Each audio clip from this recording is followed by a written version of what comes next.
Hello दोस्तों, नमस्कार। आप सभी का कानून का रास्ता चैनल पर एक बार फिर से स्वागत है।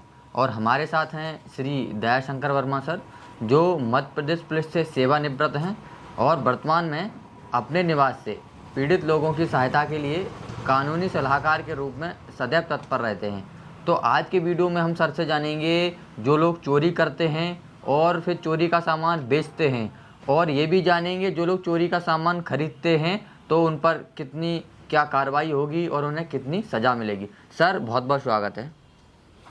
दोस्तों, आज का विषय है चोरी और चोरी का सामान बेचने वालों पे क्या होती है, क्या कार्रवाई होती है, वो मैं बहुत शॉर्ट में आपको बताऊंगा।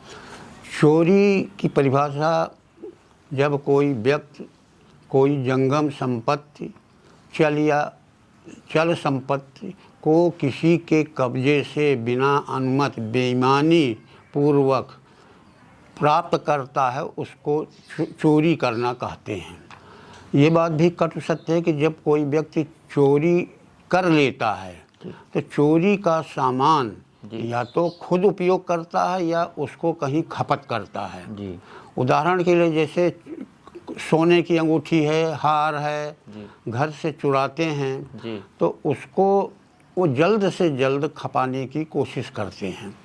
तो उनका पहले से ही सोनार, जो सोना चांदी का दुकान चलाते हैं, बेचने खरीदने का काम करते हैं, उस चोरी के माल को वो चोरी करने वाला व्यक्ति उस जगह जाता है जहां वो माल बेचता है। चोरी का माल लेने वाला सबसे पहले, यदि सोना चांदी या कोई जेवर है तो उसका रूप बदलता है, अर्थात उसको गला लेता है। उसका रूप परिवर्तन करके उसकी पहचान बदल देता है। उसमें उसको चोरी करने वाले को तो पकड़े जाने पे तो सज़ा होती ही है, साथ ही 411 भारतीय दंड विधान के अधीन उसको भी कार्रवाई होती 411 के अंतर्गत। इसमें क्या होता है कि अगर चोरी का सामान लेने वाले ने, यदि वह रजिस्टर्ड नहीं है, लाइसेंस उसके पास प्राप्त नहीं है और खाता बही मेंटेन नहीं करता है, तो ये माना जाएगा उसने जानबूझकर चोरी का माल खरीदा है। वो 411 भारतीय दंड विधान के तहत कार्रवाई होती है। मतलब सर, जो चोरी का सामान खरीदते हैं तो उन दुकानों का भी लाइसेंस होता है क्या? होता है। अच्छा, गुमास्ता उसमें आता है, लाइसेंस बनवाना पड़ता है। और अमूमन जो बिना रजिस्टर्ड किए वे जो कार्रवाई करते हैं तो उस पर तो कार्रवाई होती ही है। अब उनके यदि और खाता बही मेंटेन नहीं करते हैं, चोरी का माल किसने कब कहाँ कितने बजे कहाँ से लाया, पूरा डिटेल उसमें नहीं लिखा जाता, तो वो चोरी का माल लेने वाला आरोपी 411 भारतीय दंड विधान के अंतर्गत उसके खिलाफ कार्रवाई होती है और न्यायालय दंडित करती है। सर, जो चोरी करता है उस पर कौन सी 420 लगती है? 319 जो चोरी करता है। सुनिए तो, अगर खुले स्थान से करता है तो चोरी की धारा 379 होती है। यदि घर के अंदर से सेंधमारी करके ले जाता है रात बिरात तो 380 457 380 की धारा लगती है। उसी के अनुसार 4 साल 10 साल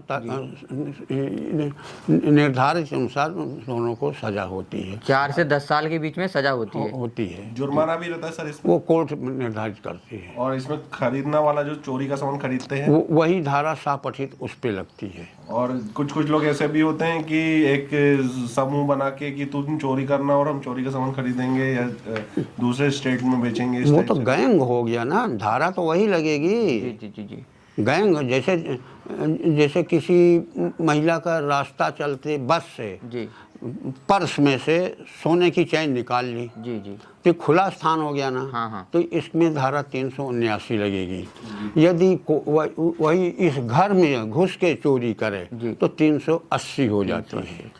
तो सर, जो चोरी की जो वस्तु खरीदता है सामने वाला, तो उस पर कौन सी धारा, उसे कितनी सजा होती है? 411 भारतीय दंड विधान के अंतर्गत जी, जी। उसको सजा होती है।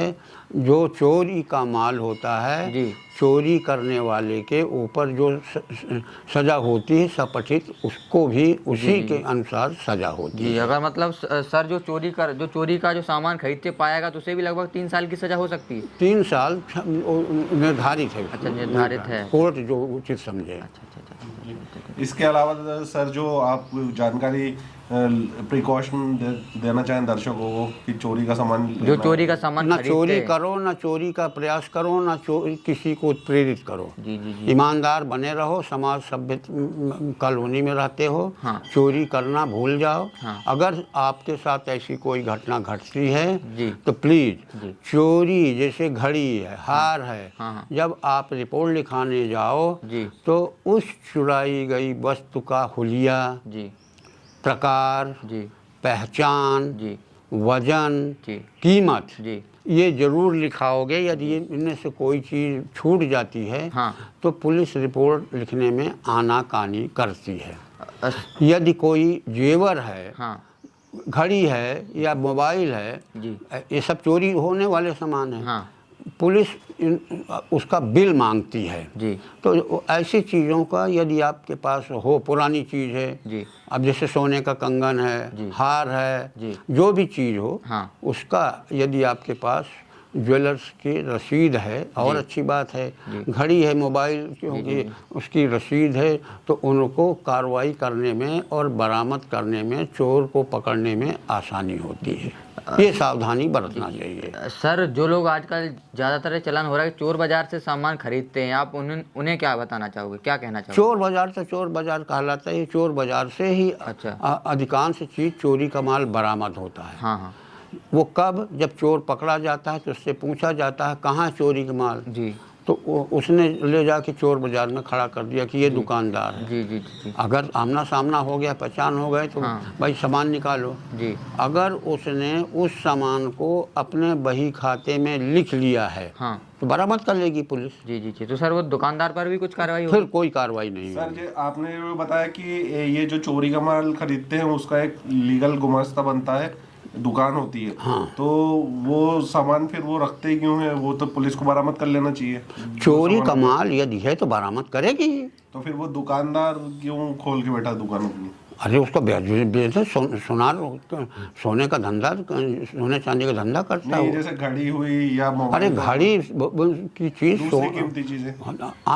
भाई अन्य कीमती चीज अन्य संबंधित जगह बिकेगी। जी तो जी जैसे अगर किसी ने क्लेम नहीं किया चोरी क्यों हुई है या ये है, तो क्या वो फिर बरामद नहीं करेंगे पुलिस वहाँ दुकान से? तो दुकानदार का हो गया। दुकानदार जो चाहे वो करे, फिर उसका उसे वो बेच डिस्पोजल, सकता है आगे। वो कुछ भी करे। जी जी जी।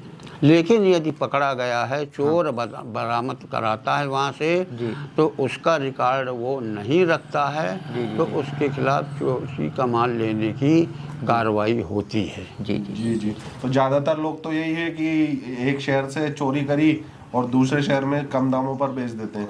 यही होता ही है। जी जी। यही होता ही है।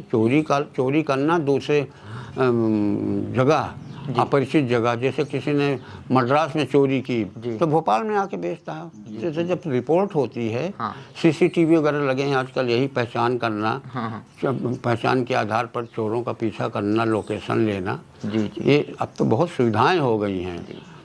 देखते हो कि आजकल बड़े बड़े चोरी डकैती होती है, सीसीटीवी के आधार पर लोकेट हो जाते हैं। जी। सर और कुछ बताना चाहो?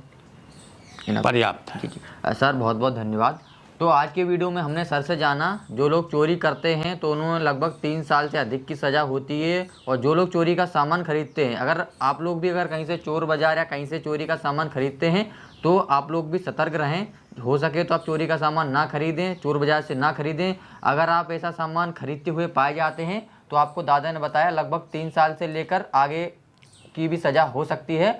तो जितना हो सके आप चोरी का सामान ना खरीदें। अगर आपको लगता है कि आपका जो कोई सवाल हो जो छूट रहा हो, हमने सर से नहीं पूछा, तो आप बिल्कुल कमेंट बॉक्स में पूछ सकते हैं। और अगर आपने अभी तक हमारे चैनल को सब्सक्राइब नहीं किया है तो चैनल को सब्सक्राइब जरूर करें। चलिए मिलते हैं अगले वीडियो में। जय हिंद, वंदे मातरम।